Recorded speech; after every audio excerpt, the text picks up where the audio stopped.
Right. Salman, I think I just messaged you on WhatsApp. We're recording now, sorry. Okay. All right, yeah, you guys could carry on that little WhatsApp chat there on your own time, please.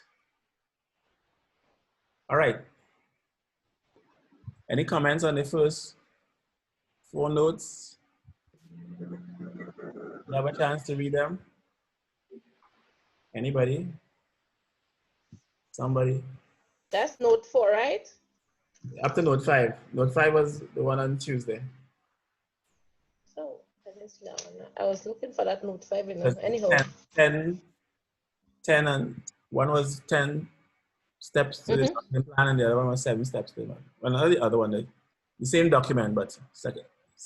Oh, the one that has the 7. Okay. Yeah. The 7 essential components of marketing plan. Is that one? The 7 essential components of marketing plan, is it? No, that was 4. So the both of them is on the same note. Note 5 consists of the 10 what we discussed on Tuesday, and below it you have 7 steps to guide a marketing plan or something like that. Like market research. Right. Target market. Right. The budget. So I thought it was just the 7 that fit into the same 10 that we would have discussed. It's like I don't know, maybe a summary. There's nothing new. It's just as 2 different sources. Oh, yeah. Yeah, okay. It's basically what we've learned before, and what is a more expanded format? Yes, yes. So it shows that what we learn in semester 1, how it comes into what we're doing in semester 2. So everything that we're doing is linked. Yep. I'm glad that you guys are continuing to see that. As I said, we attempted to integrate all the aspects of CSO operations, at least the more common aspects. So I'm glad that you're continuing to see those links. Any other comments or questions? I have a ridiculous question. Let's hear, Glenda. Yes, I have a ridiculous question, right? The assignment that we have to do, right? Mm-hmm. Right? Is it that we're only linking it to Grenada? Isn't that what it says, basically? The intention is to be able to convince the leadership here in Grenada on the utility of CS, but you could use examples from anywhere. Thank you. All right, well, I got that clear. Thanks. Right? Yeah. Yeah. But the idea is to show the utility of CSOs. And if to show that, you have to use an examples from outside, and fine. Yeah, great. Right. Thank you. Right. So you're actually doing a slight marketing pitch, to the government. Right? That's what I kind of gathered. As I said, this is a group activity. There's going to be one mark, and it's going to be extremely democratic. So if there are people who won't pull in the weight, that is a matter for you guys to figure out yourselves, right? But no, I don't think it has to be that. I think based on the approach we plan to use, which I hope that we do use, everyone will be involved. Cool. Because we're going to have subgroups, and that should capture everybody's input and then come together and compile this stuff. As I say, I mean, I'm reinforcing this idea of community, okay? You're sort of all for one for all kind of thing, So yeah, it is and the important thing here I see is that everybody participating and having an understanding as to what's happening. So by the small groups coming together, you have less persons together, but yet for when you explain, persons can ask questions, not to worry about the whole length or all the numbers of persons coming together asking questions, but it will be smaller groups and then each person's voices can be heard, because that is the main purpose of having a CSO or NGO in the first case, the voice of the people, the power of the people. Yep. I'm marketing now. So. Yeah, once the internal communication is quite clear. I mean, okay, so I have some stuff to bring up to date on. I keep involving you guys in everything that I do. I was asked to participate in a roundtable this morning. well, it turned out to be this morning and into early afternoon, which is another issue by itself. But anyhow, this was a round table, an expert round table, whatever that means, hosted by CPDC. I already told you guys about CPDC, right? Remember when I talked about Chantal, who used to be the coordinator, Grenadian. Yes, Yes, sir. We remember. I remember my smiling. Yeah. Whatever. I'm not unashamedly a fan, so I don't really care. I am quite open with it. I told her husband that many times. So. Yeah, brave man. You ain't afraid bullet. Yeah, brave man. You're playing bright. You're Trini, you know you don't know you're getting on so. It was not a secret. It was not a secret. It was not a secret at all.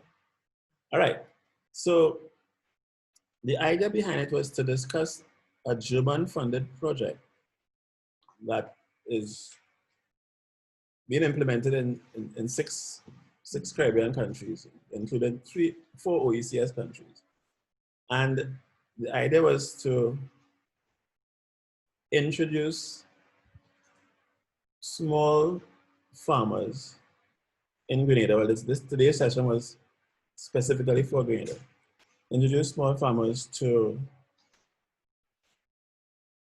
risk insurance, and a particular type of risk insurance, something called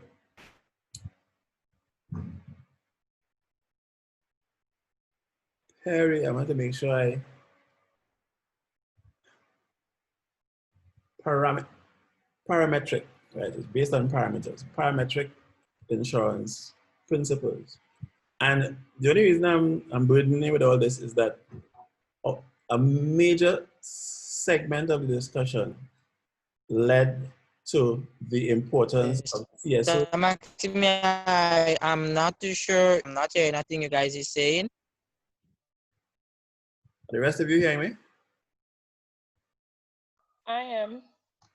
I'm hearing you quite clearly. All right, but maybe there's some other microphones on. Maybe if we let me just do a quick check and see if there are any other microphones on. I'm not sure what the issue is, Richardson. Are you hearing me now?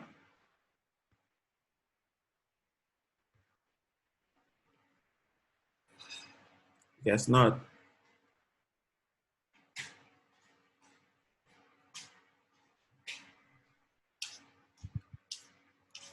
Richardson? Glenda, are you hearing me? Okay, great.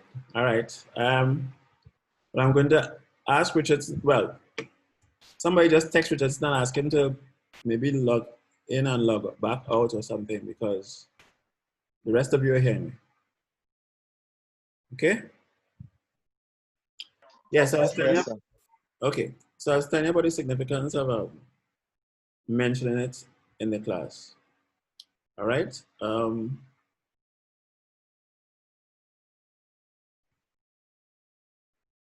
The basic concept behind the insurance principle is that it's based on some sort of index. And as I say, without getting into the intricacies of the insurance itself, I just wanted to mention that a major feature, major outcome of the round table was that it again showed the importance of CSOs and collective operations for development. That's the only point I want to make. That it re-emphasized the importance of the collective approach, which is the approach that you get when you organize things through a CSO. And there were flashbacks of the fair trade system that I spoke to you guys about before, where you had these fair trade groups and there were no individual members. You had to belong to a group to be able to participate in the scheme.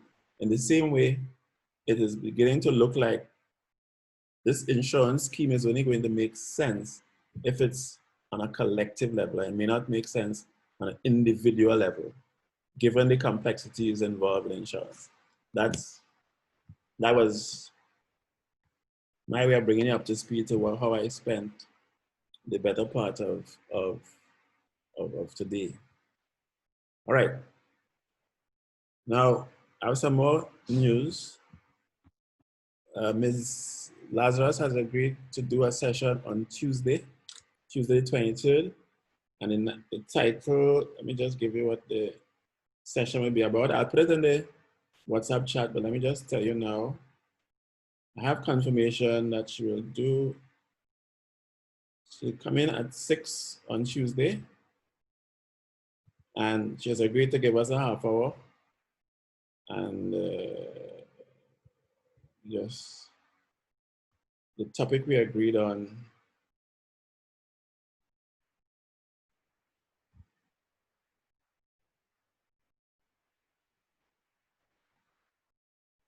Okay, practical. Are you listening? Are you hearing me? Yes, sir. Right. Because it's time. I'm having heavy showers, so I'm barely hearing you, but it's not that I'm not hearing you, you're here. Yeah, it's raining here too. Okay, practical guidelines from my experience in the preparation of marketing plans. I repeat, practical guidelines from my experience in the preparation of marketing plans. As I told you, this is somebody who has been at Nawasa and Digicel and blah, blah, blah. So that should be interesting. So you get a chance to hear from somebody who really knows what she's talking about, as opposed to hearing me make up marketing plans as I go along. All right. So that's any questions on the 10 points that we raised. We're going to get some serious competition from the rain. Eh?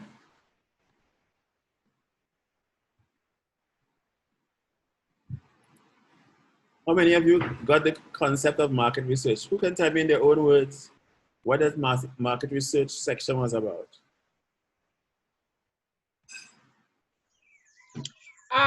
I can try. So go ahead, Natasha. Okay, it was basically understand. Okay, market research sort of prepare the organization to know what would be the next step based on their missions and objectives, right?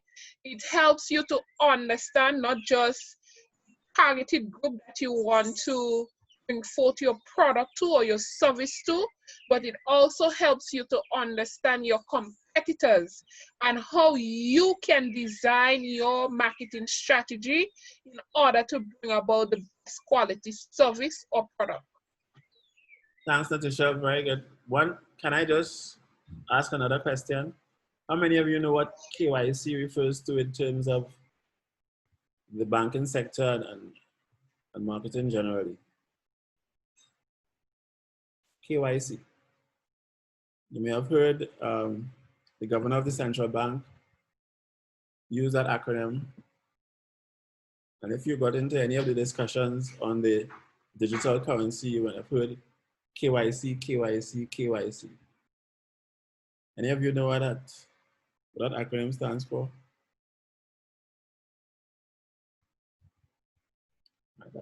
I just Googled it and it means know your customer and I know about knowing your customer. So basically you have to know what they like and what their price range is and so forth. Exactly. That is what KYC is. But in our case, it would be to know your client, right? And it is important in the financial sector. Remember, none of our operations are going to be devoid of financial transactions. Either we are going to be seeking resources to provide the service that we say we are going to be good at, or to buy goods, to procure goods, to deliver that service. So we are always going to be dealing with financial transactions. And whether it comes from our portfolio of investors, right? Because remember, we're looking for people to invest in our CSO. We're not begging, right? We're looking for contributions from donors and investors. And of course, we'll take services in kind as well.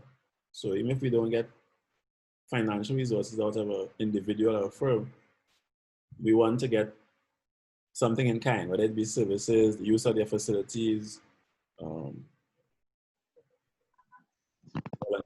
Or they do a guest lecture. I guess, there you go. There, like you were part of the negotiations with Waves.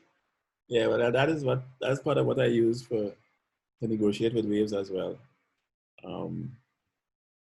So yes, you're quite right. So that know your customer or know your client is a crucial concept, because it goes back to even our discussions when we were talking about proposal writing. And when you say you have to know your donor, you have to know what appeals to them. I think on Tuesday, Jeanette was mentioning the fact that you have to know what their favorite catchwords are, what the current catchwords are. So if you have to put in capacity building or neutrality, stuff like that. Okay, welcome, Michael. I hope you're not still stuck outside on the porch. Not that I'm minding your business, just that I hope you're not stuck on the porch again. I was almost arrested today, sir. I had a hard day, I said. Why were you arrested? You were wearing a mask or you weren't wearing a mask? Because I know now you can get arrested for not wearing a mask. Oh no, I went to do inspection and the police, I said something in the line and the police overheard.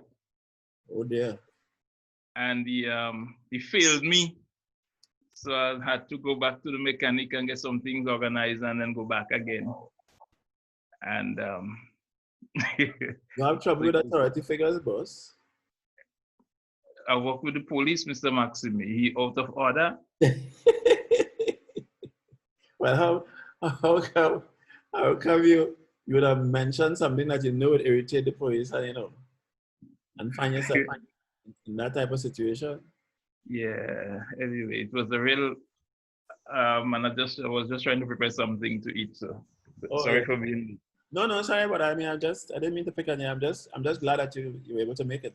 As I keep telling you guys, I really appreciate the fact that you're balancing work, your private and public life, the family life, to put in an hour and a half with me on the evening, So I'm appreciative. So don't get me wrong at all. Even if I look like I'm talking to you, welcome. I am. No, don't worry. When he see you next time, he will apologize. Whatever. Right, yes. No, Steve, now you the police officer. You don't understand what's going on there. When he see you next time, he'll apologize. All right. I just had my vehicle inspected last week and it went like a charm. So I have no problem with authority, as you know. Extremely compliant fellows. Okay. Nice. We won't get into the rest. We won't get into the rest of that. So Louis is very explicit, He's very vocal. You understand? That's very costume there in class, Even class, yes, I know. I know. That's why I was saying, that he probably has difficulty with authority figures, So I have to leave that right there. Right there. No, so coming back to market research. Anyone else wants to take a stab at that? Anyone else who read it? And we had a very good introduction by Natasha. We had a very good Google search by Kenya.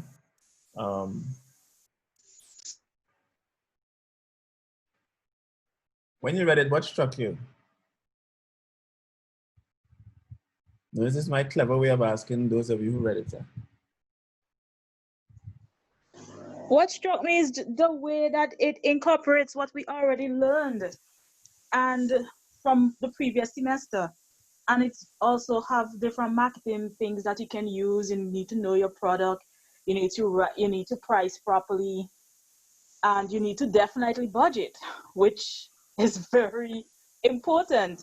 And when I saw that, it kind of reminded me that you definitely, even though you get something, somebody donate something to you, you make sure you price it so that, yeah. But you don't end up being with all due respect, you don't end up being considered a $1,000 CSO, right? Because in reality, there are very few $1,000 CSOs, because you really couldn't run operate a CSO on $1,000 per year. You know, that's in terms of the executive time. Once you have more than 3 or 4 members, just the accumulative time that they would have spent in meetings, you know, that is already a $1,000 there for the year at least. So that there are no $1,000 CSOs out there. And as I say, if you learn absolutely nothing else, you would have learned that, you know, when it comes to budgeting and being able to do a report on the financial status of the organization, if you are armed with these tools, then you can really, you know, market your organization differently. Because it makes a big difference when... Sorry, go ahead then. One other thing that's important about the market research is that if you don't do a good market research, it's very difficult for you to create a proper plan. And it is very essential to have a plan in marketing, so you would basically have guidelines and steps that you would follow. Another thing that really stood out with market research is the fact that how wide and how broad is the aspect, because you have different avenues, you know, of marketing tools that you can use, you know. So let's say like the web, different types of marketing tools or strategies that you can use, you know, within tools you can use, within the strategy. So without that strategy, it's very impossible for you to create a plan.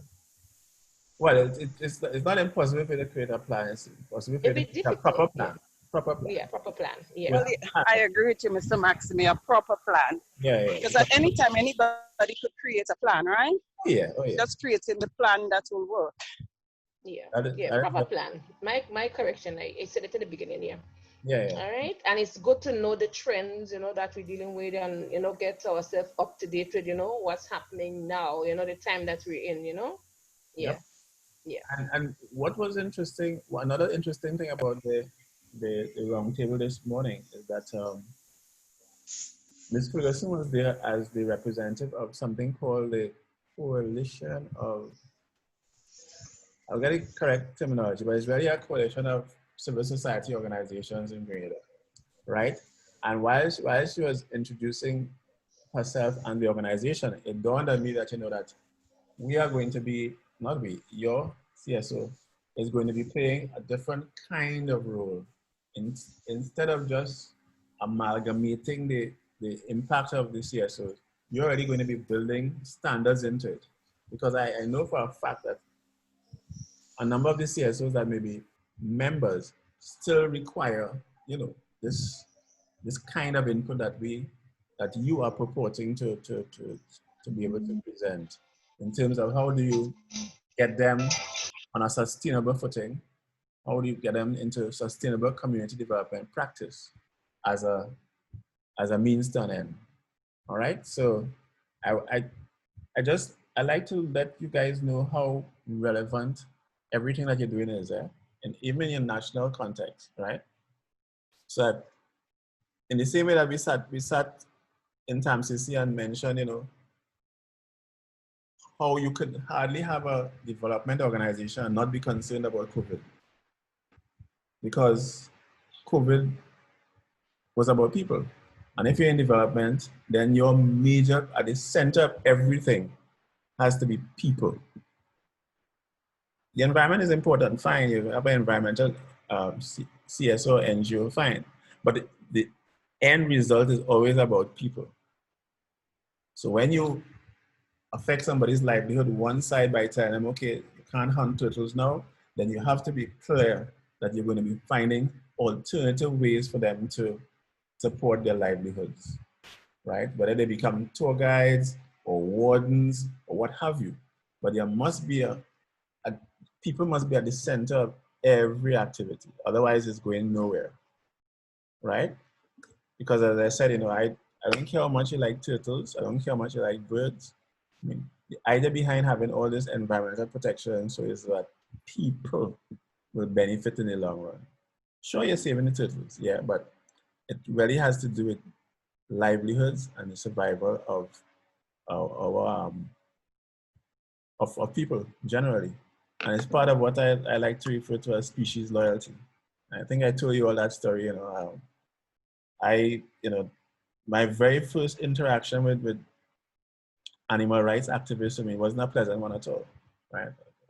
So I was in England, and there was this very prominent case where a guy killed a jockey or somebody for mistreating a horse, and it wasn't lost on me that, you care so much about horses, but you could still take a human life. Not that I'm, into animal cruelty or anything like that. I'm just saying that you have to be loyal to your species first, I would think. I would think that a human life, has to be a little cut above the life of a horse, especially a horse that was mistreated, even if it was a horse that was mistreated.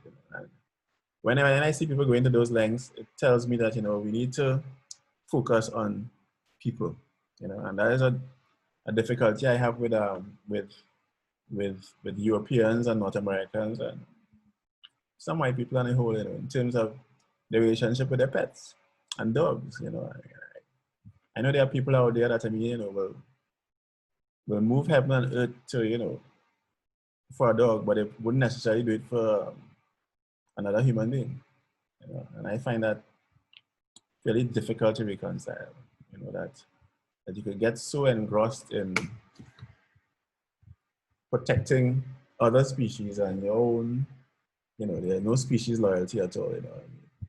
You value, it appears as if you value human life, animal life above human life, which is a very difficult concept for me to swallow, right? And again, because we keep talking about people and people being at the center of development, that's how we ended up with the Black Lives Matter discussion last week. Right? Because as I said, it is impossible. I would be very disappointed if I were a student in these times in a course dedicated to CSO development, and none of these topics came up. You can imagine if we went through all these evenings and just stuck to the plan, okay, so marketing is about market research.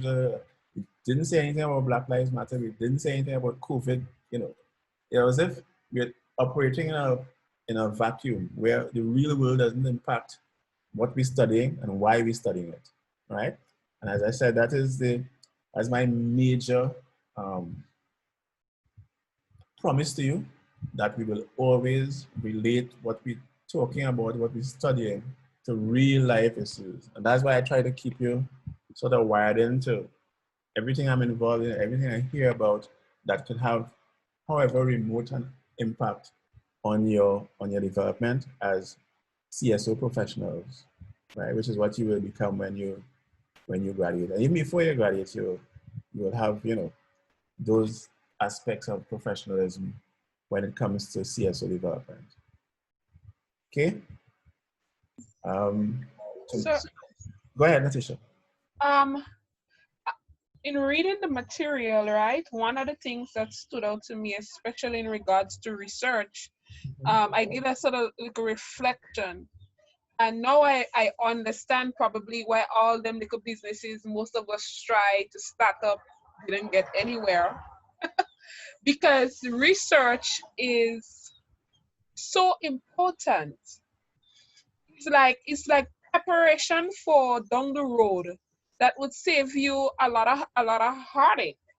Because when I read through, it's, to me, is understanding your path that your business could actually take.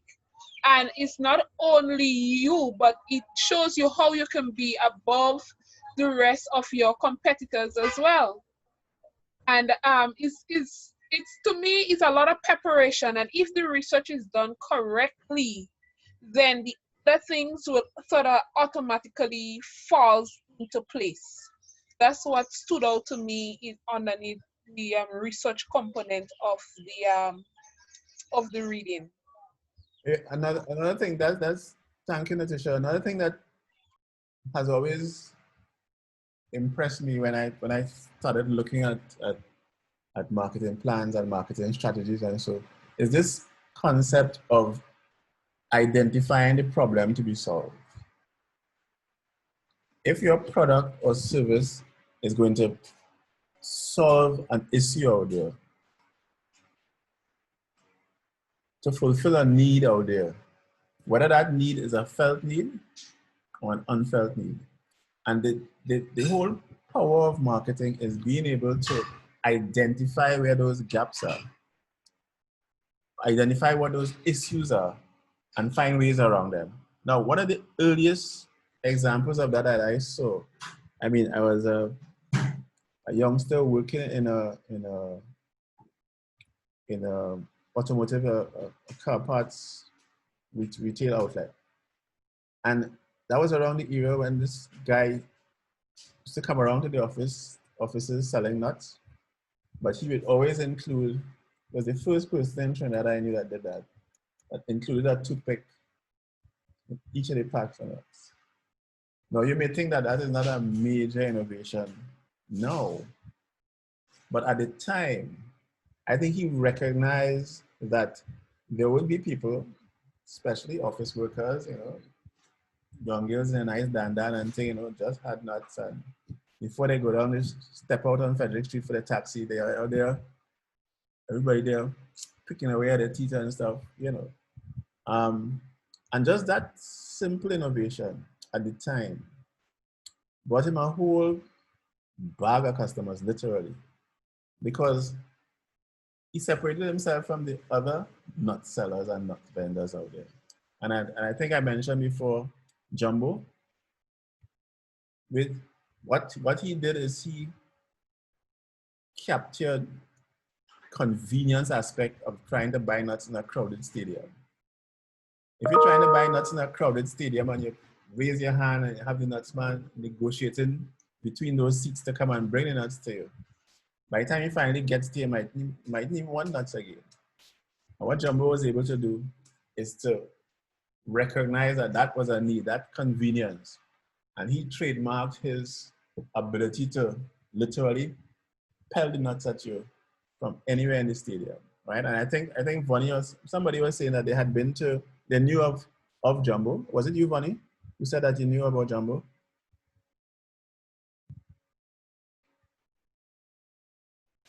Vonnie?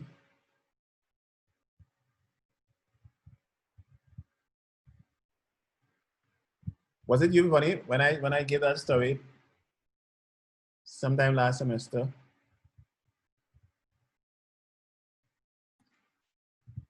We have a microphone issues today, boy. Is your mic still muted? You're not hearing you. I'm hearing you okay. You hearing me? I'm hearing you. Yeah, I'm hearing you. have to go into setup. But Bonnie, I don't know what's happening with Zoom this afternoon. Okay. But have any of you heard about Jumbo? I mean, the nut seller that was famous for literally pelting the nuts at you in the stadium. You didn't have to get up. Yes, I heard of him. But I know somebody in class said that they had heard of it. Yeah, okay. Right. I thought it was funny, actually. Yeah. So, so those... So how then he got paid? You have runners. There were little boys that would then negotiate between the seats. But the see thing is that you already got your nuts. So then the idea of being so frustrated that by the time the nuts finally came, you didn't want it again. Now the responsibility is on him now to come and collect the money from you. You follow? So you can't really change your mind by that time because you already have the nuts, you start eating it already. Right? And it became a trademark thing. I mean, sometimes you go to the stadium with some colleagues, and you literally bet one another, you think Jumbo could reach me from here? And because if he didn't deliver it to you, literally, you didn't have to pay for it. Right? So you could easily see if you three of you live in a stadium, and you decide, like, let's test Jumbo today. And the three of you sitting close by and say, I'm sitting in the middle and I ask, raise my hand for Jumbo to send some nuts for them. And he misses all three of us, He falls in the back row. You could just go in the back row there and, tell the people in the back row there, that was for us, and you don't have to pay for it again. So it added a different level of interest and, excitement to the whole thing. But I'm just saying that here was somebody who was selling a product that was very difficult to differentiate. I mean, he didn't have the biggest nuts in the world, he didn't have the best tasting nuts in the world, but what his major marketing tool was the fact that he was going to deliver it in a convenient and spectacular fashion. And I mean, it used to be a real talking point. I mean, you go to a football game with a young lady that you're trying to impress and thing, you have something else to talk about apart from the fact that you're not a particularly good footballer yourself. That's how you market your own brand, but that's another story. So, sorry, who was that? You said that if it passes you, that you don't have to pay for it again. No. That was the sort of contract. The thing is that he was so accurate. Oh. He was so accurate.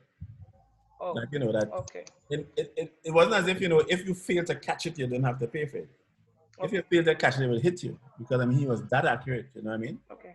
Right. No, but I wanted to ask the point. If once he connect, then you pay, and if he do not connect, yeah, once he doesn't connect, you don't have to pay. Right. Okay. And I mean, as part of his business plan as well to make sure you don't miss too often because I mean you're operating at a loss. So that has to do with him knowing his ability.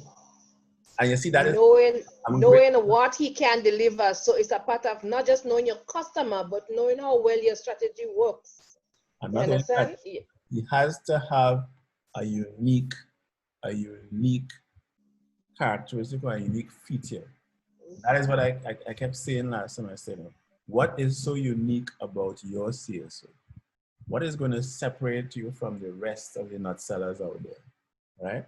So what separated this guy back, in the this would have been what in the 70s, early 70s, was the fact that he had that toothpick in there, And as I say, I mean, it's just a matter of consideration. It's a matter of knowing your customers, right? The customers in an office setting. I mean, not everybody will to get up and go into a community washroom and brush their teeth at 3:30 in the afternoon just before you leave work at 4, which is the only time you used to pass. 2, 2:30, tea break kind of time. You come around with nuts, right? And just that simple act of putting one toothpick, I mean, didn't add much to the price. He's buying toothpicks by the big container I would expect, right? And while he's passing it out, he just sticks one into the pack. Yeah. So his research strategy was very good because he knew his customer. He understand what made them tick. He understand what their needs are. And what would be his unique characteristic? Because he was the only person selling nuts. That's right. So you understand what was unique to his service and product that he offered. So he did a good research, understanding his customers and their needs and what they basically is looking for, what is different. And you're correct. What makes him unique? What makes him unique, right? As I said, of course, you get away with stuff like that for the first year or so, because then after that, of course, every dog and their brother who's selling nuts now will know that you have to put a toothpick in it, right? So you have to continuously innovate. That's the other point I was going to come to. So it's one thing to say I have a marketing plan and we're going to be doing X, Y, and Z, but what happens when your competitors hear about it? How do you keep one step ahead of them? What is your next innovation? So, and I would say, apart from planning the next move, you have to have a good customer service relation. Yeah. You have to be able to connect with your customer and you have to be able to be consistent in what you're doing. So other persons might pick up the idea, but because if it's yours, your generated idea, it's yours from start, you understand it well and you know how to build on it because they are basically trying to learn your stuff, right? But when you already master it, so it means that you as an individual, while you're planning to develop, you're ahead of the game. And importantly is customer service as well. That advantage is only temporary, because I know, everybody else is going to know that hey, Steve is selling nuts with a toothpick in it. So anybody else coming to service, your building or government building will know that the thing to do is to have a toothpick in it as well, right? But you have to be as you innovative. Behind innovation is to constantly be ahead of the curve, ahead of the wave. Yep. Right? Because you can calculate what you might lose against what you will spend or basically could make in the process by probably maybe, and I'm just saying that, for example, you might change your packaging, you might make it look, exciting, and people like new things. You understand how people work, what makes them tick, what makes them shift to something new. So you do something creative and you say, okay, if I'm going to run a couple of this and run a promotion with this new packaging, then well, persons are looking for your stuff. They know every 10 packet and nuts that come up, there's one with a special packaging and there'll be something inside of there and everybody's excited because they want to get that, Yeah. So different strategies that can be used to make sure that you're ahead of the game. Yeah, but you also have to know what your market can absorb. You see, you don't want to enter a pretty package and everybody selling nuts for $1 and your nut is $2 because you have all these fancy packages. And so, at some point, people will make the choice and say, look, if all the nuts tasting the same, I don't really need a proper package like that. I'll take mine, wrap up in brown paper if I get it for $1. So you have to be weighing the value proposition all the time, right? So you really want to be innovative. You want to be innovative, but within the context of what realistically you can recoup, because you don't want to end up giving people nuts in a box, a fancy gold tip box, and still charging $1 for it. I mean, that is not going to be sustainable. Sorry, go ahead. No, I was just saying, although you're gonna always step up your game, you also always have to remember your original message, because as much as you're gonna step it up, you always have to remember that even though you have your client, you have to have this one thing about you that pull them to you, or so you are in order, you're gonna step it up, but you always have to remember in the beginning of it. The value proposition. And since we're sticking to that nuts example, let me just tell you, from what I remember, and this was 10 years ago, from what I remember, he was consistent. So there are sometimes you work in an office and there's a nuts man that might pass on a Monday and a Tuesday, you won't pass Wednesday, Thursday, you might pass a Friday, or he doesn't have a regular time, a regular schedule. If you say, okay, nuts man usually pass on a Monday, Wednesday, and Friday. So I remember he had that. So there was a particular time around which, it's almost like Pavlov and the Bell experiment. You start thinking nuts around 2:30, 2:45, because that is the normal time you'll pass, right? And as we're talking about a marketing plan based on a commodity or something like nuts, there was another famous guy in Trinidad too, and his strategy was, and this, I mean, I'm not too sure how often you guys used to get out into Trinidad, and so I'm not too how many of you know it, but his thing was, buy nuts from Minna. Buy nuts from Minna. So you in a lime or on a pavement lime or outside the zoo on Aripita Avenue and thing, and you hear this weak song in voice, buy nuts from Minna. I mean, everybody used to laugh, right? Because he came with this, very, very unique thing, So you'll be at a show, and all of a sudden you hear a little buy nuts from Minna, and it's a big, strong man, He's no little boy, right? But it's just that, that was his tactic, that was his thing, And yes, I remember it, I still remember it after all these years, tell you that it was effective with a certain part of the market, what I mean? So there was Jumbo, there was the toothpick, and there was this guy with buying nuts from. As a matter of fact, he went on to have a fairly decent comedy career. I don't know if any of you ever heard of Nuts Landing. You guys into? Yes, I've heard. Yes. That's how he started. He started off with this thing about buying nuts from Minna, right? And it became such a fixture that eventually, I think Larry Joseph, one of them, brought him onto their comedy routines, and then Nuts Landing became a big, it was a payoff on a TV program called Nuts Landing, right? Not Nuts as in N-U-T-S, but K-N-O-T-S, right? Nuts Landing was a TV show like Young and Restless, one of those series, right? And that, again, when you're thinking about marketing, catchy titles, catchy acronyms, right?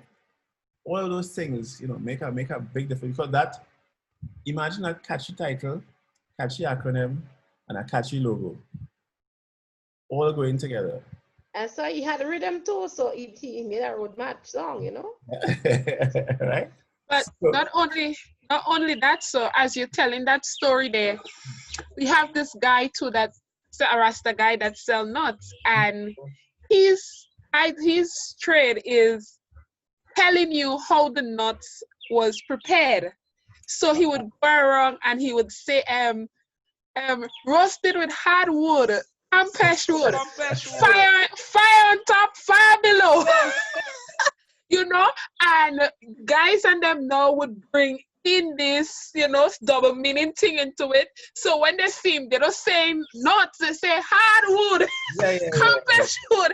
And they know he had to come over on that side. So all football games, all sports and whatnot and stuff, you would just hear hardwood, compass wood, and it's nuts. All right, but the equivalent to that in Trinidad was, the popular thing with nutsmen. I mean, nutsmen are ubiquitous in Trinidad. Nutsmen and corn soup men. I mean, any corner you can really find people, especially around carnival time and around festive occasions. But these fellas always used to be talking about the thing in the pack good for the back, so that would always be the catch for the men, especially men. Again, with more double entendre intended as well. So I think we got the point that when you're talking about marketing, you're talking about a communication strategy that it's unique, infectious, catchy, rhythmic, right? And depending on the society you're dealing with, that is how you get people, right? But sir, I just want to go back to one of the things that a point that Glenda would have forward, in regards to taking all of your packaging and so forth into consideration and your marketing tool and all of that. What I gather also from the reading, it was caution, you have to be careful of the amount of resources that you actually pump into it, right? Because if it's not yielding the results, then you need to stop. And it said, why not put a ceiling mark? Say, okay, we're going to only invest $10,000 in this, and when we reach our investment of $10,000, if it does not yield what we wanted, we need to move on. This is our thing, to move on to something else rather than continuously investing in something that do not work. Yeah, and that is where the budgeting and the scale comes in. If you're selling something that is valued $1, and if a pack of nuts it's an indication of my age, of course. That means that nuts used to be $1. You can't get nuts for $1 again. But if you have a business that's based on a product that is valued at $1, you can't be spending thousands of dollars on a marketing strategy if you do not have the volume of sales to make that make sense, right? So if you're talking about somebody who's selling, at best, 100 pack of nuts a evening, right? And if you assume perfect profit lines, then making $100 an evening, 5 evenings a week, that's $500, $2,000 a month, which in those days would have been a significant amount of money, don't get me wrong. But it's just that you wouldn't expect him to try to take out a TV ad, right? So it always has to be about the scale. But you can get the same level of exposure by having a catchy phrase, by frequenting the bus terminus, areas where lots of people congregate, and that is the same type of reach on a proportionate scale that Carib would get for putting an advertisement on primetime news, right? Because the amount of people that we sit down watching primetime news, of course, is a different kind of audience there, right? But in terms of the size of Carib's business, compared to the size of his business and his turnover and his profit, then it makes perfect sense. So the marketing plan could be similar. It's just that the scale is different. So he's operating within a $20, whatever it's his budget. That is what probably cost him less than $20 to buy a whole stack of the toothpicks that could last him maybe 2-3 months. Okay, So you're right in that it must be scaled appropriately, right? And it must be defined by the goal that you set, which was one of the 10 things, right? You cannot spend more money into a marketing plan than you expect to recoup in terms of revenue or exposure or whatever it is you're aiming to capitalize upon. All right? Yes. Now, So can I? Yeah, sure. Go ahead. Sorry. I was saying, as you were talking about goals, I was saying smart goals, even smart objective. And in doing that, what you do with the research will help you to make those smart goals and objectives. Also, you have evaluation, timely evaluation, monitoring evaluation, because you have to be doing that continuously. After setting your goals and you're setting your timeline in which you want to achieve those goals, you have your target. What you have to do is you have to be constantly monitoring and evaluating along the way to see how you're progressing, to understand if when you say within that period of time I'm supposed to be turning over this amount, and basically if you in monitoring and evaluating you realize that okay, you're not getting today or you're way below, then you have to revisit your strategy, revisit your planning, and basically come up with a new strategy to see if it will help improve, or help advance things. Because at the end of the day, if you're not making according to Natisha, it doesn't make any sense. And another thing too, you mentioned, and I wanted to add a bit to it, you're talking about the person selling at a particular time or even advertising at a particular time, right? And when I heard you mention the line he was using or the medium, again, you can advertise or you could go there and do sales, but the important thing is understanding the time of the day or the time of the week or the time of the month in which it would make most sense to you. Because even if you're targeting school children, you cannot really say you're going there in the morning, everybody rushing to school, they're late. So you have to more target them at a particular time. So the time spent, again, which is your resources, it is very important that you take all that into consideration, because you could have been doing something else during the time you might be wasting in the morning, you understand? And it's important. So everything goes hand in hand in making a good marketing. As we talk about timing and placement and all that, one of the good things about us doing this section on marketing is that although we have a CSO to sell, right, services to sell, we're learning from all kinds of industries, right? We're learning from bankers, we're learning from nutsmen, we're learning from grocery stores. And as you talk about placement and so, do you all know why the candy bars and things are at a particular height in the grocery near to the cash register? Yes, it's for the kids to see. They harass until they nag you until you bite. Yep. They will never have those things on a top shelf. Not only that, so I did merchandising. I can tell you this much: when you're there and you're done, pay for your stuff. That will change and go back in your purse. Yeah, exactly. For shoplifters, Steve. Huh? For shoplifters. For shoplifters. That is one too, but the main thing is that. No. They have, there are certain things that you have to put in certain places. I mean, I remember in the day when when purchasing a condom used to be a big thing, right? You couldn't have condoms, we in the back of the female at the cash register, because as a young man going to try to buy condoms, you have to ask this young lady, yeah, excuse me, you're kind of mumbling, Very soft. I was about to say very soft. And you're pointing, and if you got the right cashier, she said, which one? Which brand you want? Which brand you want? Talking hard. Right? Them senior folks into that. Up to now, I'm still shy about doing that. Still this day. We may feel more liberated and things, but and don't forget that there are consequences to that as well. In that the story was once told. I'm correcting since the people still alive, have to change the names to protect the innocent or the not guilty. Where So excuse me, not cutting you, but Belinda said that she got cut off and she keep on trying to get back on and she's not getting in. Is it? There's nobody in the wait. There's nobody. There's no one waiting. I'm not sure why she can't get back in. Let me just see if there's anyone waiting.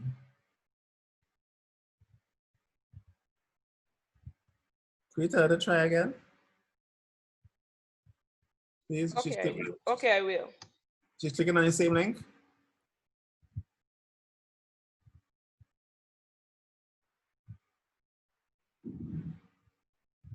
Yes, so these old folks used to do it for spite. These ageable folks, they used to do it for spite, and they used to talk about it afterwards. They hear them say, "Their young man come and get condom." He talking secret too. He says it loud. I do like if I can't hear. one of my friends is he didn't realize that he was going out with the pharmacist's daughter. So that's never a good thing when you're buying condoms from the pharmacist. Who's the daughter of the young lady you're checking. I'm not hearing anything. I said that on one occasion, the Mr. Max May, I'm not hearing. You're not hearing me? Wow. Hello? Anyone hearing? Hello? Hello? So I am hearing you. Yes, we're hearing you. Okay. I am 1, 2. Always logging me out. Bonnie, we are hearing you now. Thank you very much. Were you about to comment, Bonnie?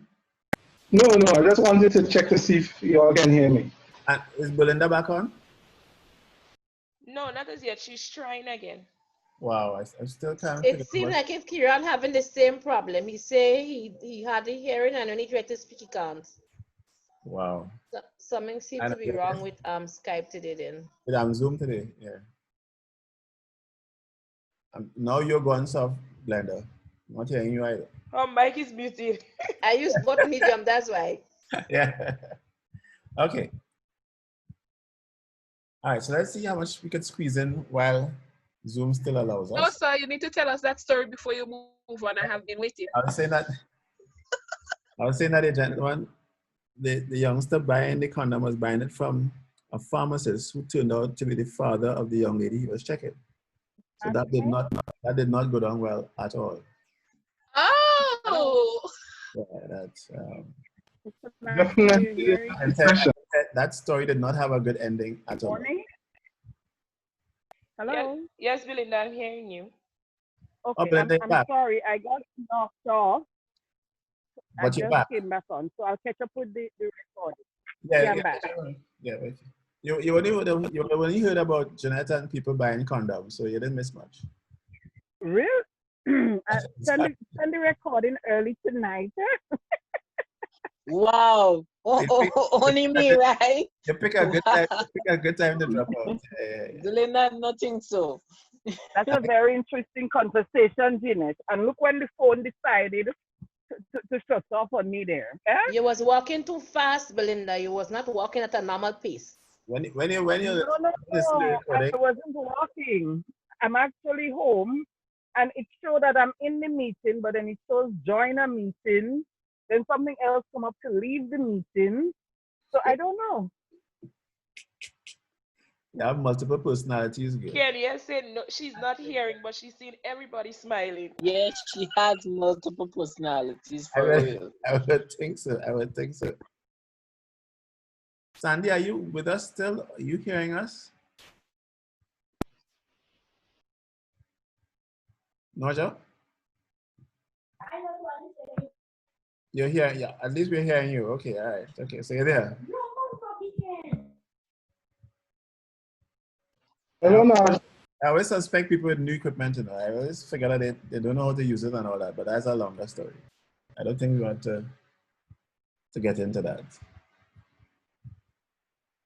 So coming back to the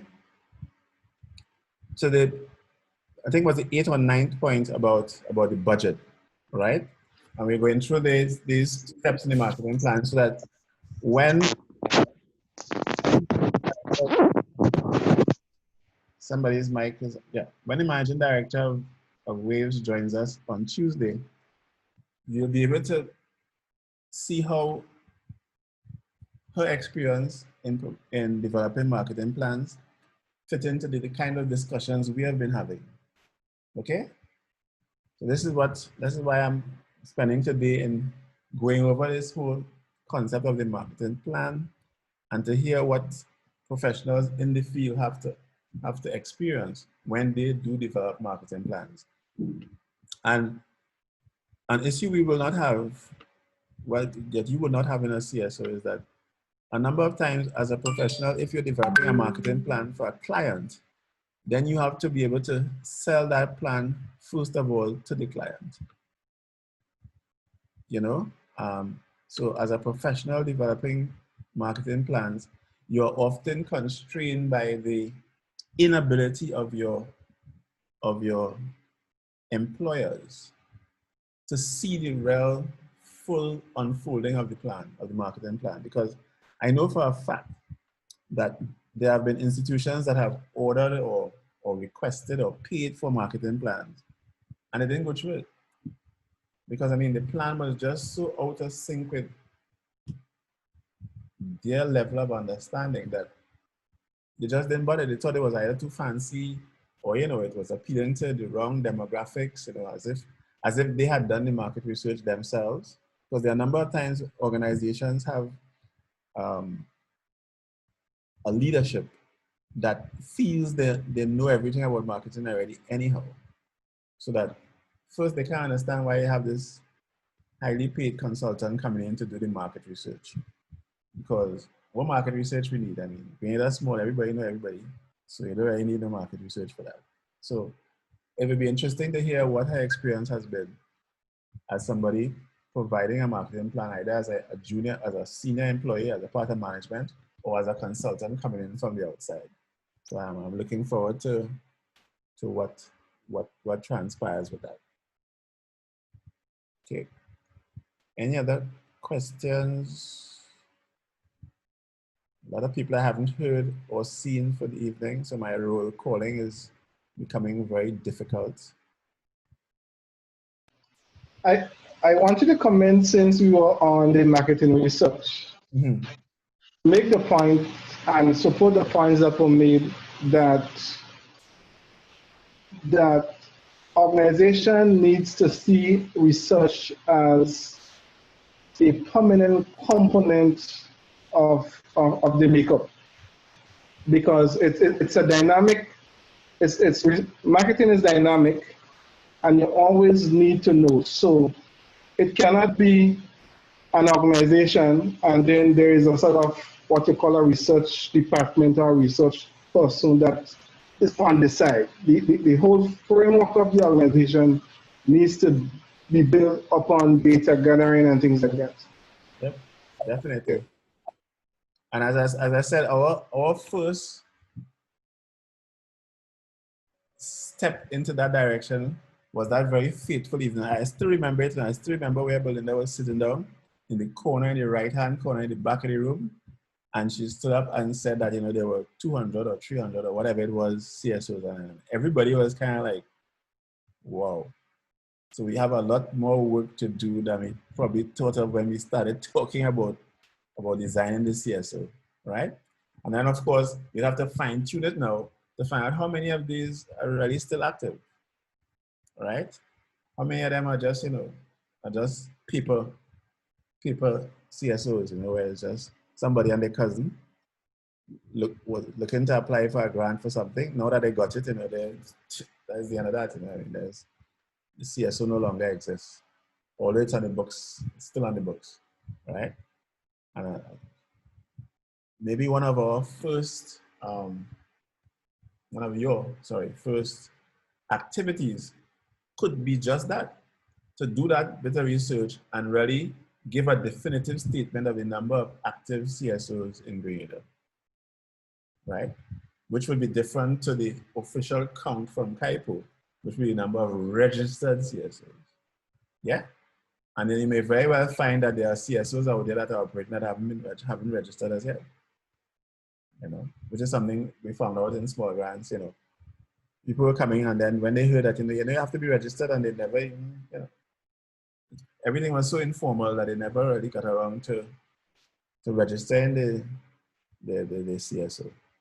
And we already discussed last semester why that was important, that, you have to be registered so that, there's some level of monitoring. You don't want it to be a Wild Wild West show where everybody doing their own thing out there, and there's no accountability, both upward and downward accountability, right? And I remember the looks on your faces when we discussed that concept last time, that you keep thinking that you need to account to the people up there who give you the money, but you also need to account to the people down there. You need to be able to account to the fisherman who is going around hearing that, there's this big project going on, and I'm a member of the group and I have a clue, right? And how come we never had the books were never, were never made public. You have no idea if it's a $50,000 or $100,000 CSO we belong to. I mean, that's a stinging indictment. Anytime you can have that and it's genuine. I mean, of course, if you have it, that's people just being mischievous, that's something different. But if it's a genuine concern that you have a CSO operating and the membership, especially people who are on the executive in the past, have no clue what they're doing with a $50,000 or $100,000 or $1 million organization. I mean, can you see that happening in the private sector?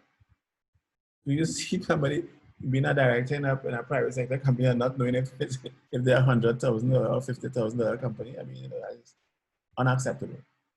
So I'm saying that might be one of the first activities that the CSO can get involved in, even before its leadership is certified. Those are some of the things you could do so that it will be part of the layout of your marketing strategy, so that by the time you formally launch and start getting into the services, the actual services side, that you would have had a track record of being a research-based organization that can make definitive statements on the state of the CSO movement in the country, in the Tri-Island state. So there'll be no shortage of work. I can tell you that, as a matter of fact, right? That and you will have a unique proposition. You will be able to market your services in a unique and very dynamic way.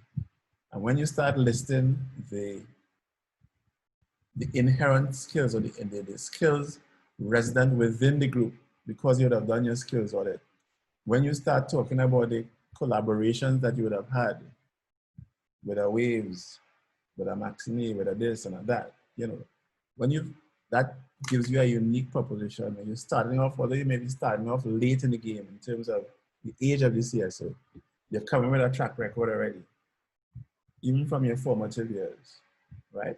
So that there are things that you would have done in 2020 and 2021 that by the time you already break out into a full slew of services, you would already have a name recognition. But that's another thing that we haven't spent too much time on it. But it's part of the branding as well. Think about name recognition. Right? But in terms of, so I want to connect a couple of thoughts and ideas. In terms of branding, marketing research, what I call transparency. I worked in I've told you all that story before. I worked in a company once where the boss, it was an American company here in Grenada, and the boss wanted us to work extra hours because of shortages in terms of the production and the outcome. Right. Should I say demand, really? Yeah. More demand. Yeah. Right. And people, Grenadians, resisted. Your American white boss resisted. But then he came in a meeting and he gave us a whole breakdown exposing why we should work the extra hours, showing us the advantages, the disadvantages, and a number of things. And immediately, once people were aware, the mindset changed, right? And we've been having issues because it's an American company that is affected by both American holidays and then affected by Grenadian holidays. So it was back and forth. but we were able to make a nice compromise because of the fact that he was, I like to say, transparent with us. Yeah.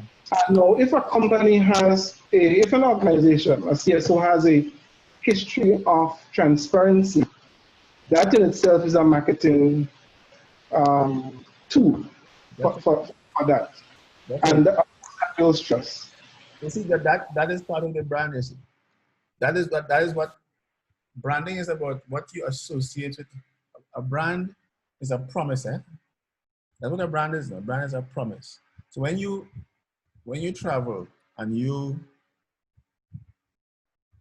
land in Brussels or wherever, and you see Pizza Hut, that Pizza Hut is not only a brand, it's a promise that you will get food that is safe and as tasty as if you're assuming you're a Pizza Hut fan, obviously, right? So that when you see Coca-Cola, you go to China and you see Coca-Cola, the assumption is that, that is going to at least 99% of the time taste like the Coca-Cola. Is a promise that it will taste and it will be at the same standard of cleanliness or whatever you want, however you want to determine it, right? Same thing with a KFC or what have you, right? So that's what the brand does. And that is what you pay for when you buy the franchise. When you buy the franchise, you're not buying the franchise to be able to get the secret sauce that KFC allegedly put into nobody really care about that. The thing is that anybody from any part of the world gets in there, understand that there's a promise. There's a promise that is not available from an entity that they do not know. Right? So whereas as a Trinidadian, you might figure Royal Castle is 1,000,000 times better than KFC. Anybody coming from overseas and sees these two restaurants lined up side by side, there's only one of them they're going to get a promise from. The one they're going to get a promise from is KFC. But as the brand that is known, that is the brand that they would be able to recognize. Yeah? And there's a joke about Coca-Cola and water. They say in places around the world where you cannot get clean water, you can guarantee Coca-Cola. But no, but that is a fact. That it's not only a matter of Coca-Cola. Let me just tell you how much of a promise that is. I think I would have mentioned to you that there are only two places in the region that I don't drink water from the tap, right? Guyana and Suriname. And I remember on a particular trip to Suriname, I've been to Suriname about 30-something times.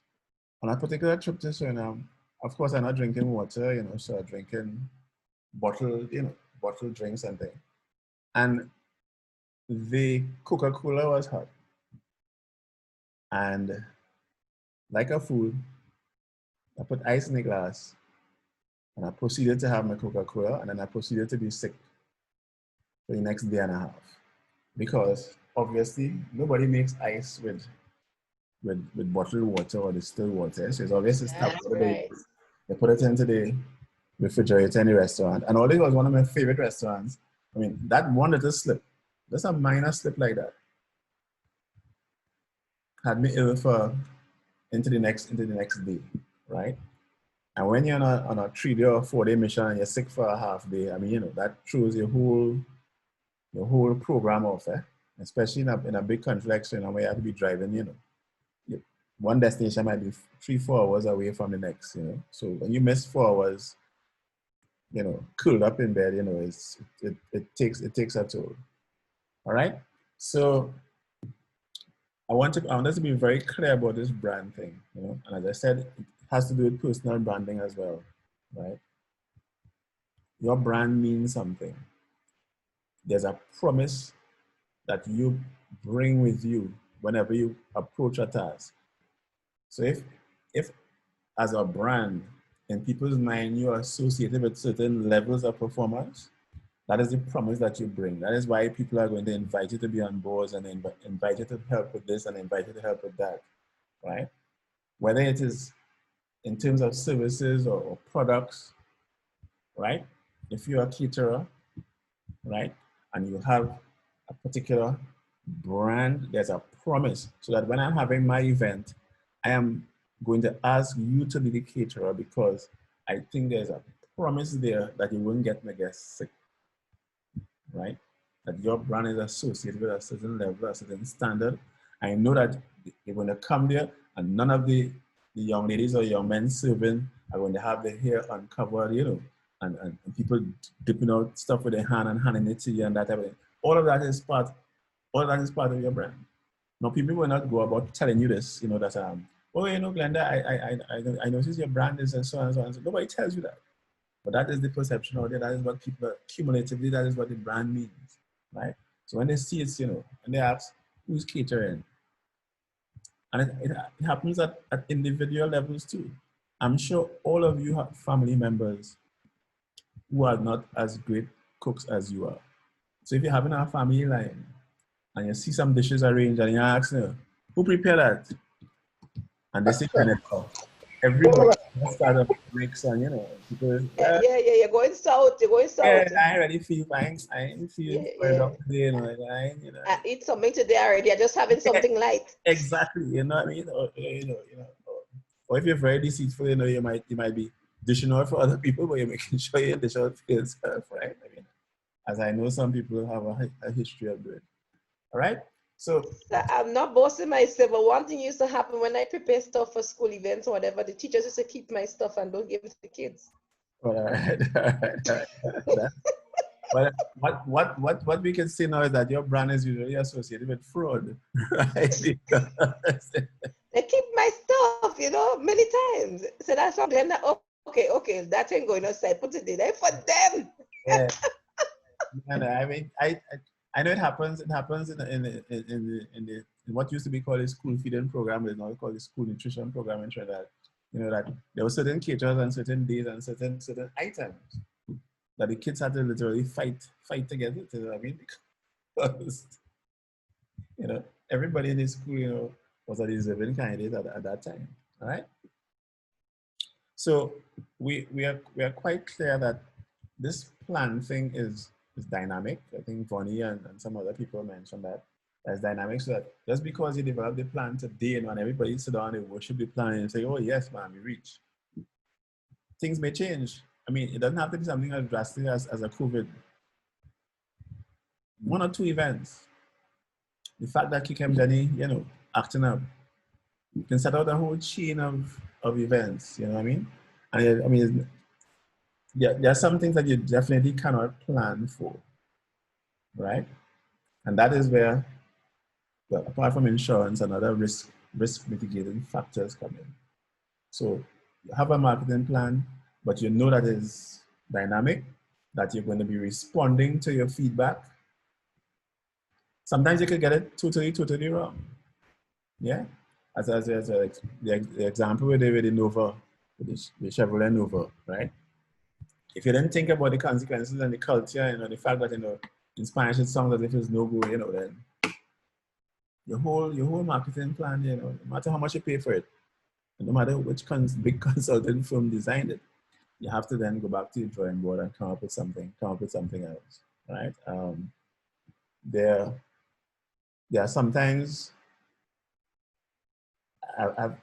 I'm familiar with a marketing plan that involves an acronym, and the acronym turned out to be, you know, a fairly, you know.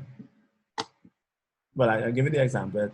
One of the examples I gave you was BAMC in Barbados, right? The Barbados Agricultural Marketing Corporation. BAMC was just an unfortunate acronym, right?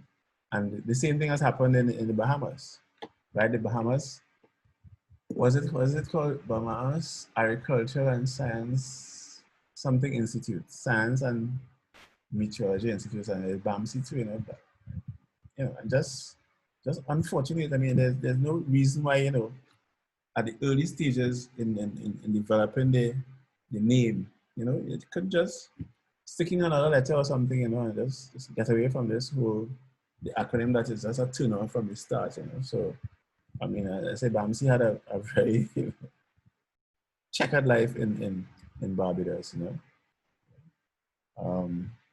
So that the Barbados Agriculture Marketing Corporation, you know, could have found a more, you know, a more less offensive, I should say, acronym. All right. So all of that you have to look at. And then, of course, there's a flip side that we can find a very clever acronym. You know, I find that we in the Caribbean have been very, very good at acronyms. You know, there's some very good ones out there. You know, I particularly like CARICOM. I think CARICOM is there are a number of ways you could have put together the Caribbean community. You know, but I think CARICOM is decent.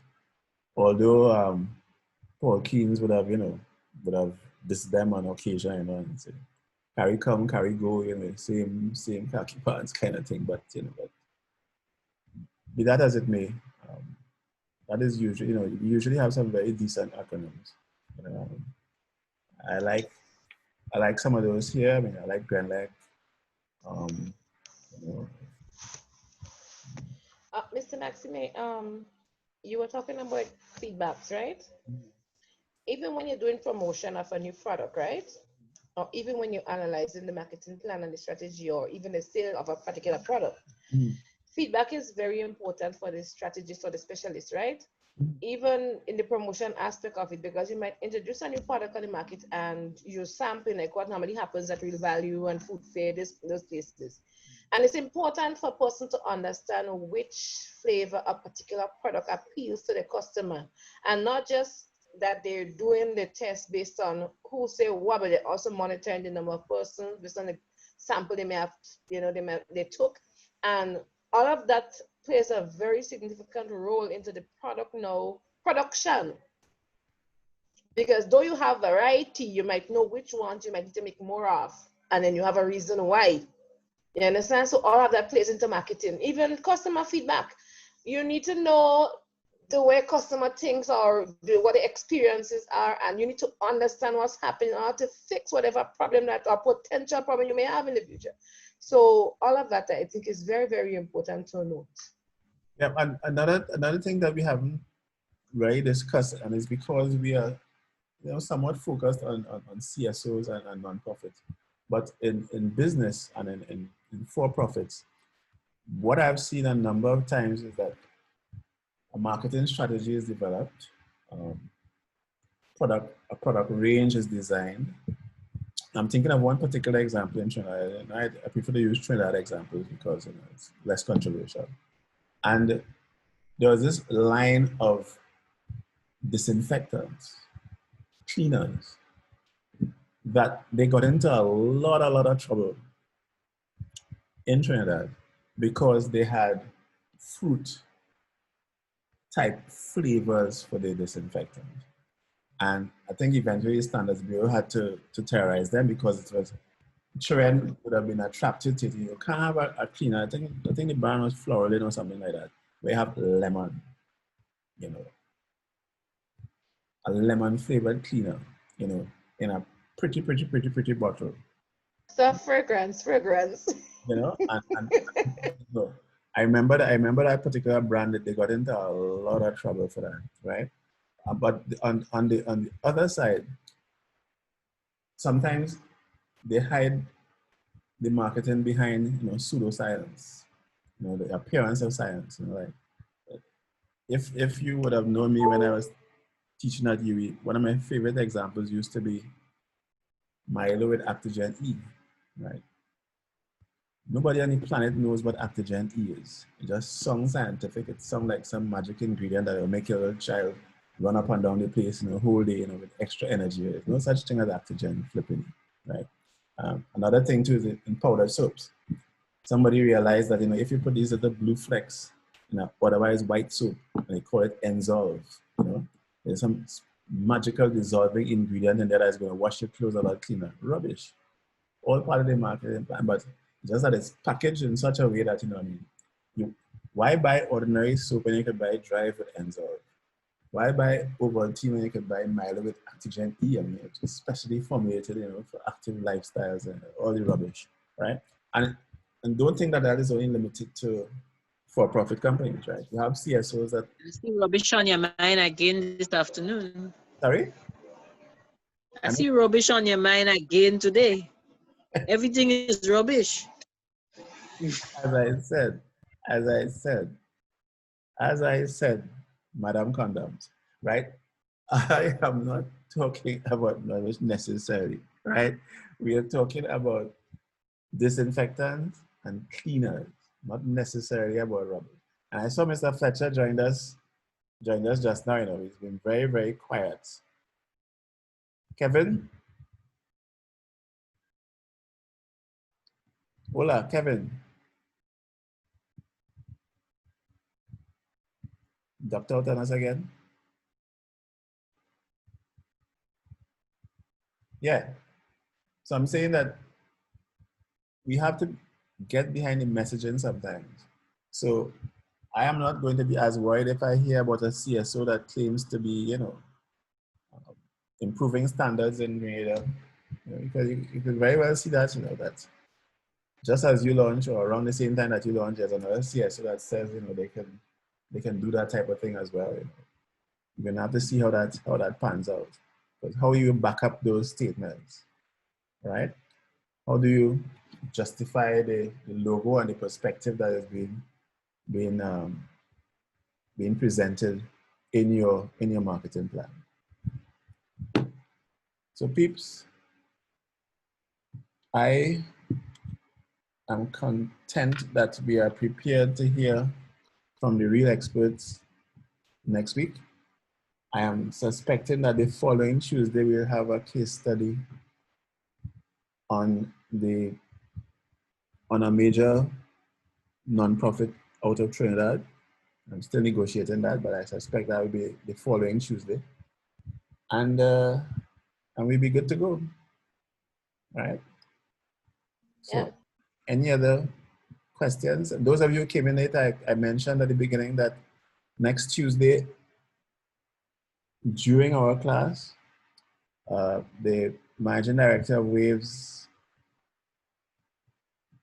Inc. will do a half hour with us, and the title of her session is this, and that's why it's going to be a session. It's not a lecture. She'll be giving practical guidelines from my experience in the preparation of marketing plans. And as I said, when I introduce her, I will, you know, do a quick thing on her bio, but I'm really looking forward to hearing from somebody who, you know, who is an expert.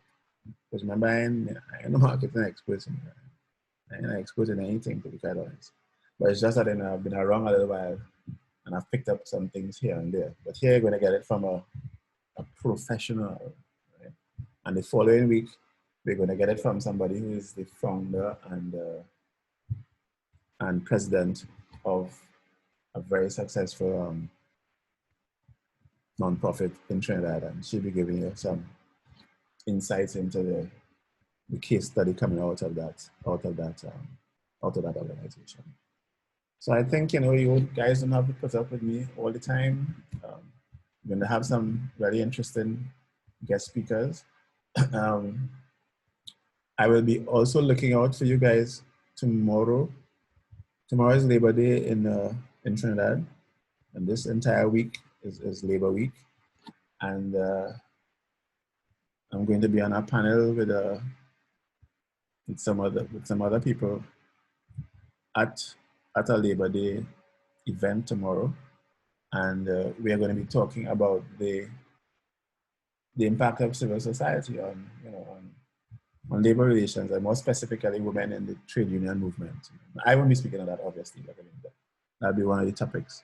So I'll be keeping an ear out for how CSOs are mentioned, and I'll report back to you on Tuesday as to, you know, how the CSO movement in the region has been gelling, especially around COVID-19 issues, because the world of work has been changing and has changed since the COVID. I mean, whoever thought that, I mean, your bus conductor would now have to have training in sanitization. I was driving today and I was looking at the number of conductors that are outside, everybody armed with the sanitizers, you know. So apart from being able to hustle passengers in, you also have to be able to sanitize them properly under the watchful eye of, you know, of policemen around the place, you know. So It just goes to show your job skill set has to be constantly changing based on the times. In the same way, those of you who are managing CSOs will have to constantly adapt. If your CSO was up and running now, how would you be handling meetings? Would you be having Zoom meetings? What would your constitution say about Zoom meetings? How would you verify the minutes? You know what I mean? Would a vote, would a mail-in, would a call-in vote be acceptable? Would a vote on Zoom be acceptable? So all those things, just giving us a lot of food for thought in terms of how we organize our own CSO. As I said, it's always a pleasure to talk to you guys to just show how wide and how broad this thing is. You literally cannot go wrong. And as I say, if you find yourself in a situation where you cannot realistically update your CV every month, then you have not been listening, you have not been participating, and you have not been seeing what the full scope of this kind of training could be. Either that, or you have not internalized it enough for you to be able to be confident to say that, this is a perspective that I now have that I didn't have before. But remember, your CV is not only about your skills, it's about your skills and attributes.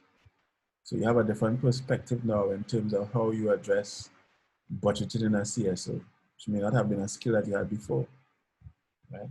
And if you don't see that as something worthy of updating in your CV, even if it's only to remind yourself, because a lot of this marketing that you're doing in your CV, directed inward first, but it builds your confidence so that when you do send out that CV to a prospective employer or somebody else, then you're fully confident that what you have written there makes sense. Is everybody listening? Everybody hearing me? Yes, sir. This is a very... Yes, sir. I didn't want to cut you, but I have a contribution. I didn't want to cut you. Please, let me. Was that you, Naja? I said I'm hearing you loud and clear. Oh, okay, I thought you said the other contribution. Somebody said the other contribution. No. Please mute your mic if you're not. Yeah. Yes, Steve. I'm listening to all what you're saying. I'm saying you're talking about the way the conductors are, operating right now, and because they have to adjust to this, new norms. I'm saying in management or even in the society right now, it is basically an adaptation that is factored in because of change that is not, and change that is influenced because of the COVID-19. So it is a change that we all have to adjust to. In terms of adjusting to change, or change that might influence the way we do things, have a lot to do with what's actually happening around us and the way things are, are set up or designed. And sometimes we, in a society where we don't have a choice, you understand? Sometimes we have a choice, and then sometimes we don't have a choice, and basically what we do have a choice, but basically it's what we want. So if you want to stay where you are, or you want to develop, so if you want to develop, you adjust positively towards the change, or you walk within change and help create an easy transition of that change. So I'm seeing here a change in the way we do things, and it's all because of COVID-19, which was so terrible to all of us, but coming out of it, a new approach has been taken, and we have to see how this can help us develop ourselves and even our CSO. So we have to take the positive end of it, and while we still reflect on the negative one and see what can be done to make a difference. Every crisis presents opportunities. So yes.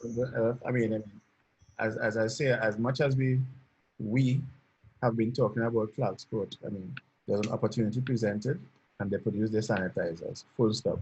Right? No discussion, no further discussion needed. Right? A lot of the delivery type services, that people may have scoffed at before, became part of the course now. Management groupings who always felt that, you had to come to the meeting, they want to see everybody there sitting down. In the blink, literally in the blink of an eye, they're all now comfortable with, with having a Zoom meeting or, or some other digital solution or some other electronic solution. And that tells me that in your willingness to adapt, everybody is now, starting off at the same place, but it depends on your attitude. If your attitude is one of, I'm defeated, this thing bigger than all of me, let me just wait here until I catch it and dead or something. Or if your attitude is that, hey, you have an opportunity now to do things differently. So a lot of things are going to be positively impacted from this COVID. Don't ever forget that, right? There's going to be a lot of very, very positive fallout from it, right? And I personally intend to be right on top of it, because it's always been my perception, reaction, perspective that in the middle of any kind of crisis like this, there are whole set of opportunities out there, right? I mean, as a closing note, one of my friends, her daughter is in Canada waiting to go into university, and she was saying that, as a foreign student, she's looking for, ways to make an extra dollar or two, before she goes into university. And COVID means that, you can't go out and work. And I'm saying, here's a little girl who's a techie, I say, look, your mother, her mother is well connected in Trinidad. There are a number of other parents from her mother's circle, very influential circle. These are people who could afford it. And they would need a techie like her daughter to help them with their transition into digital learning. She could easily stay in Canada and help 3 school-age children in Trinidad afternoon to just access, be comfortable with Zoom, be comfortable with Moodle, and for which, she could be paid, whatever, and she doesn't have to leave her house. She's still COVID safe, and it presents opportunities that would not have been there. It would have been impractical to think, I could give you CPA or whatever you call common entrance here. Right? What is it called? CP something. It's CPE. Yeah, CPA, right? It would have been the idea that I would tell if we were having this discussion last year, and I say, one of the opportunities I see is for your teenage child to run a CPA class online. You watch me, rubbish is out there, but you don't have time for that, right? But now, that would make a lot of sense now, right? Because a lot of the kids are going to be disadvantaged, not really ready to access, a lot of the online instructions that are coming down, not only in Grenada, all throughout the Caribbean. And of course, people are going to be disproportionately limited based on the means of your parents, right? And that is just another way of seeing the opportunities at a time like this. So be positive. Make sure you can explain to the next person who asks you, what are some of the practical benefits you're getting out of a program like this? I'm not talking about the fact that you go get a degree sometime. I'm talking about what you've got this week, last month, month before that. And if you can't do that, there are 2 things at play there. If you can't do that, it's because I wasn't effective enough, and or you weren't internalizing this stuff enough. So I take responsibility for my end that I did not stress it enough when we talk, that hey, this is not just for you to pass an exam and get some degree at some point. This is for you to operate differently from tomorrow morning. So every time you have a Tuesday class, Wednesday morning, there should be something different that you're doing, some way different that you're thinking. Otherwise, I would have literally wasted your time, because none of this marketing stuff is new, and I didn't invent none of this stuff. I mean, it's in a textbook somewhere. But in terms of applying it to your own situation, that's why we get together for an hour and a half on a Tuesday and a Tuesday. All right? Yes, son. I think you're still speaking about relevance. Yep. Relating and applying. There, right? As I say, it is my immense joy to to spend the time with you. As I say, I'm going to try to put together people who know what they're talking about, so that you don't only get my contrary views, but I get views from people who are in the trenches and have been doing it, and which is the only reason why I expect you to take me seriously, because I've been in the trenches and I've done it, right?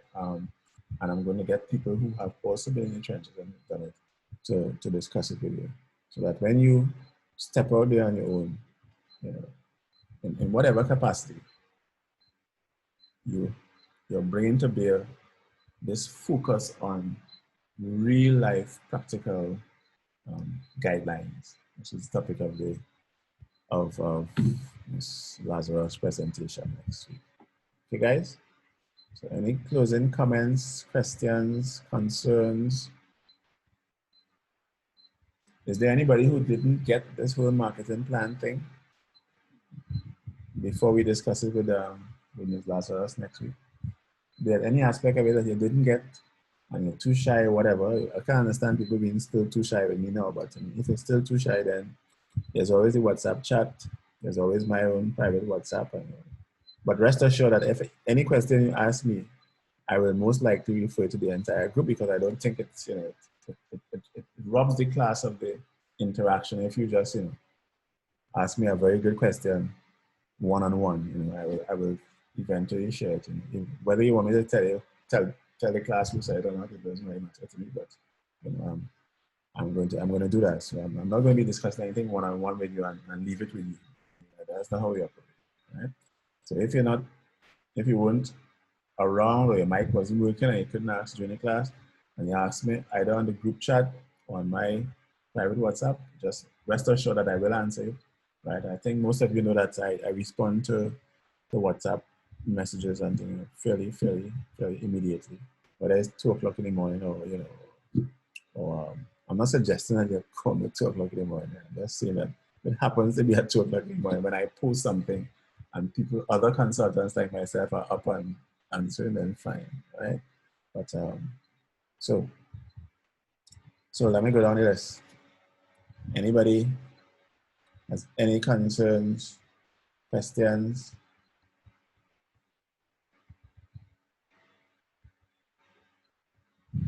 Neither Nicholson, Michael. No, I'm all right, but I understand everything. All right, cool. Yeah. Karen, Natasha.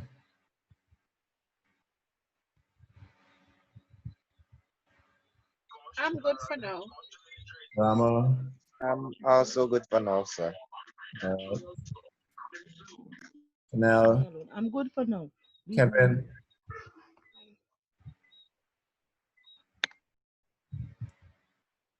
Kevin.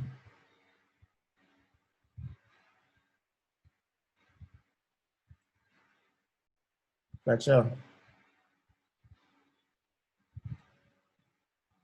Fletcher. I take it that we have no